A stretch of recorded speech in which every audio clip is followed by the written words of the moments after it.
Hello everyone. तो कैसी है अपनी जनता। आप सबों का स्वागत है अपने यूट्यूब चैनल यात्रा विद सौरभ में। तो जैसे आपने थंबनेल पे देखा, आज अपनी वीडियो रहेगी अगर आप बैंकिंग इंडस्ट्री में जॉब चाहते हैं। तो आज हम बताने वाले हैं कि आप बैंकिंग इंडस्ट्री में कैसे जॉब कर सकते हैं, प्राइवेट बैंकों में खास करके। ठीक है। तो देखो भैया, आप 4 तरीक़ों से बैंकिंग में जॉब पा सकते हैं। पहला, अप्लाई थ्रू करियर पोर्टल्स। जितने भी अपने प्राइवेट बैंक्स हैं, चाहे आप HDFC, ICICI, कोटक, एक्सिस, जो भी बैंक आप देखो, तो सबके करियर पोर्टल्स होते हैं। तो वहाँ पे जाके आप अप्लाई कर सकते हैं। बहुत सिंपल है, लेकिन इसमें आपको एक चीज़ का ध्यान रखना पड़ेगा, वो सीवी का। तो सीवी आपको जो है वो बहुत बढ़िया तरीके से बनाना पड़ेगा, शब्दों को पिरो के एक अच्छी तरीके से आपको राइटिंग तरीके से लिखना पड़ेगा, है ना। सपोज़ कि आप किसी भी टीम के अपने मान लेते हैं कि एग्जांपल लेते हैं कि आपने कभी क्रिकेट टीम को लीड किया हो, है ना। तो आप उस चीज़ को भी वहाँ पे आप एक ढंग पूर्वक तरीके से आप लिख सकते हैं। अगर आपको इस पर डिटेल वीडियो चाहिए तो बता देना, तो हम बता देंगे कि कैसे सीवी बनाया जाता है। ठीक है। दूसरा रहता है, रेफरेंस के थ्रू आप बैंकिंग में जॉब पा सकते हैं। सपोज़ आपके कोई भाई, रिश्तेदार, है ना, अगर वो बैंकिंग में जॉब कर रहे हैं, तो उनके थ्रू में भी रेफरेंस में आप जाके बैंकिंग इंडस्ट्री में जॉब पा सकते हैं। ठीक है। तीसरा होता है, आप कनेक्शन बना सकते हैं, या फिर अपना सीवी लेके आप सीधा ब्रांच में जाइएगा, है ना। ब्रांच मैनेजर को बताइएगा कि आप जॉब करना चाहते हैं, आपकी ये डिग्री है। 21 एज से ज़्यादा अगर आपकी एज है, तो फिर वो आपको कंसिडर करते हैं कि हाँ चलो ठीक है, वो आपको जॉब दे देंगे। ठीक है। ऑन द बेसिस ऑफ कि आपका कैसा क्वालिफिकेशन है, उस बेसिस पर डिपेंड करता है। तो देखो, इसमें 2-3 चीज़ रहता है कि चलो ठीक है, आपको इसमें अगर शर्म लग रहा है कि भाई आप कंफर्टेबल नहीं है, किसी आप जाके ब्रांच मैनेजर से बात करें, या फिर बैंक एम्प्लॉय से आप कनेक्शन बनाएं, है ना।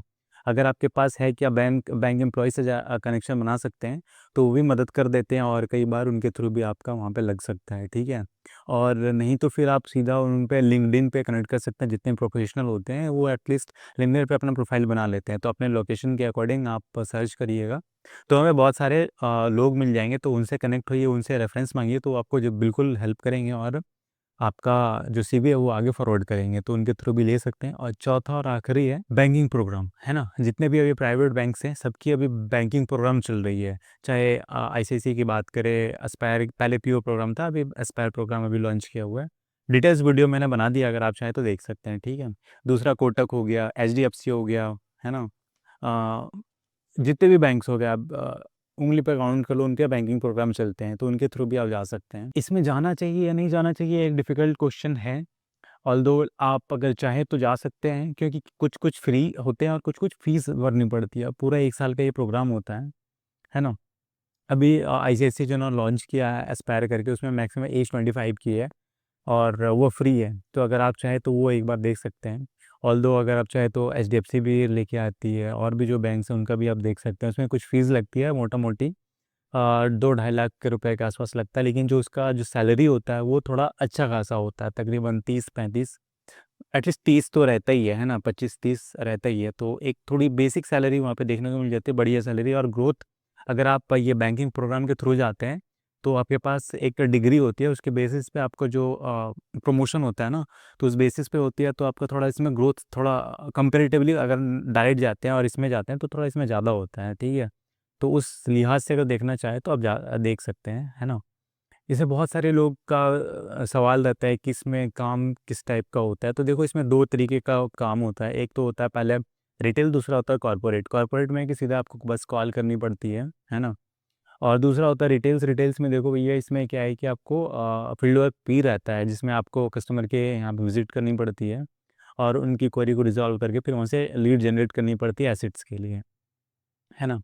और देखो, इसमें ये सब तो ठीक है, चलो ठीक है, आप पहला पढ़ा हुआ, ऑल्दो ये सब कि ठीक है यहाँ तो होता है। लेकिन फिर इसके आगे क्या होता है, तो देखो भैया, इसके आगे फिर सीधा आता है आपका इंटरव्यू, है ना। तो इंटरव्यू देना बहुत ज़रूरी है ना। और उसको कैसे दें, ये भी बहुत बड़ा सवाल आता है कि उसमें क्वेश्चन क्या पूछे जाते हैं, है ना। मोटा मोटी देखो, क्वेश्चन तो नॉर्मल रहता है, इंट्रो वगैरह रहता है ना। उसके बाद वो बेसिकली जानना चाहते हैं आपसे, आपके फ्यूचर प्लान्स क्या हैं, है ना। उनका मोटा-मोटी ये जानने के पीछे जो तर्क होता है, वो ये रहता है कि आप उस ऑर्गेनाइज़ेशन के साथ कब तक जुड़े रहना चाहते हैं। वो आप बेसिकली ये जानना चाहते हैं। वो चाहते हैं कि आप उनके साथ लंबे समय तक जुड़े रहें उनके साथ में, है ना? तो आप इस चीज़ को ध्यान में रखते हुए जवाब दीजिएगा, ताकि आप ऐसा बताइए, ताकि आप हाँ ठीक है, चाहे जो भी है आप, चाहे कम समय के लिए ही है, लेकिन आप बताइए वहाँ कि आप लॉन्ग टर्म के लिए कंपनी के साथ जुड़ना चाहते हैं। और जब भी जाइए तो एक बार कम से कम कंपनी के बारे में देख लीजिए कि कंपनी क्या करती है, उनका मोटो क्या है। जैसे कि सपोज़ अभी एग्जांपल है आईसीआईसी का, तो इनका ये है कि अभी डिजिटल की ओर ज़्यादा फोकस्ड है ना। तो इस टाइप की आपको देखना पड़ेगा हर एक बैंकों की ओर कि उनके क्या अभी मोटो है। ऑल्दो सभी का यही चल रहा है फ़िलहाल, है ना। तो आपको एक बार देखना पड़ेगा कि उनका क्या है, ताकि वो चीज़ रिफ्लेक्ट करे कि हाँ, आप कंपनी के बारे में थोड़ा अवेयर हैं और उस कंपनी के साथ जुड़ के लंबे समय तक रहना चाहते हैं। ठीक है।